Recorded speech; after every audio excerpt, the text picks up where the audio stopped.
I picked my promised Bible verse during the Christmas Eve service. When I picked up the verse, it was, if you believe, you will receive what you ask for in prayer. Wow, that's amazing. If I believe the God is Almighty, His mighty hand, my prayer will be answered. Period. No doubt. It's great. After that, I have some puzzled because I have one question that's popped in my mind. If it is true, why have I experienced so many unanswered prayer? When I was 16, my mom was hit by a truck. I prayed desperately for her life in ambulance, but my prayer wasn't answered. After that happened, I left Christian faith until I was 28. I lost my trust God because unanswered prayer. What about your life? Have all your prayers been answered? How do you deal with unanswered prayer in your life? Is it true that God said, whatever you ask,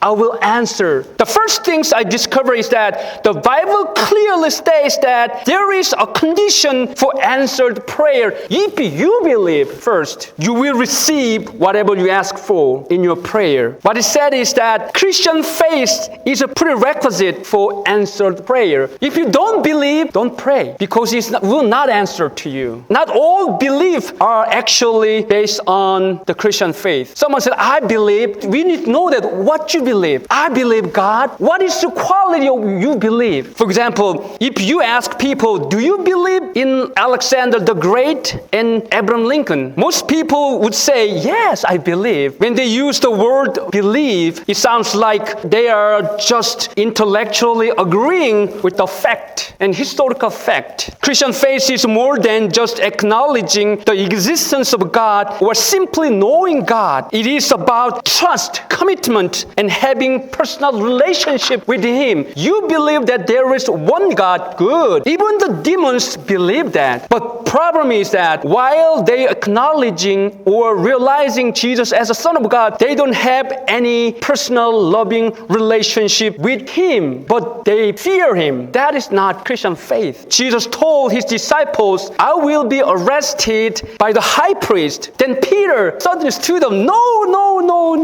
Lord, everyone does that. I will not. I trust you. I believe you. You're my Lord. If Peter believed that way, Jesus Christ never believed it. That is the problem. If you said, I believe, Jesus Christ, really? Why? Jesus knew that He will disown Jesus Christ 3 times. You said, Lord, I believe you. We think about that the other way. Really, God, trust my word? This story reminds us that Christian faith isn't just about the words that we say. It is about commitment we live out for Jesus. Another question is that, does God really answer all of my prayer when I believe it? Because He said, when you believe, I'll answer you whatever you ask for in your prayer. If it is true, why do I have so many unanswered prayer? Because I didn't believe, really? Or is God's fault? I discovered 3 different patterns of how God answered prayer in the Bible, which means God answered all of the prayer, but different patterns of answering prayer. The first pattern is immediate answer. That's great.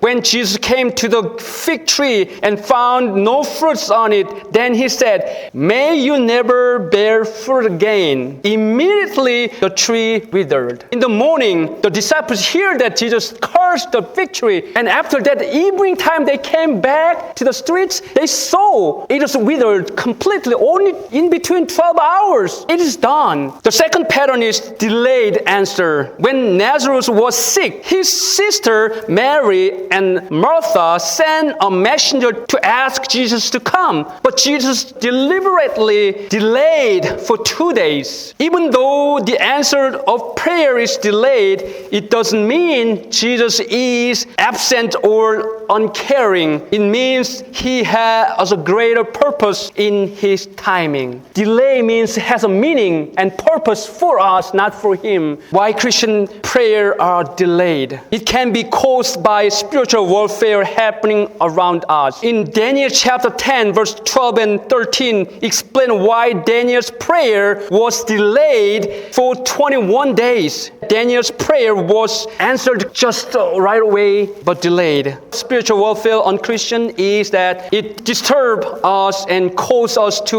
lose our focus on God. That's spiritual warfare. Don't forget that when you need God's guidance and help, make sure to focus on God the most. Don't stop your prayer if it doesn't look answered. Keep praying to focus to God because it is already answered. It is on process to come. Continue to pray and be patient and trust and be joyful whatever God does for us. Sometimes God says no. In those moments, we need to understand that no is God's answer. But even when God said no, He always have a backup plan for you and me. God closed the door. He 100% opened the other way. God may have different answer or different direction for you. It's better, way better. Trust God, and His timing is always right, and God's answers are always good for you and me.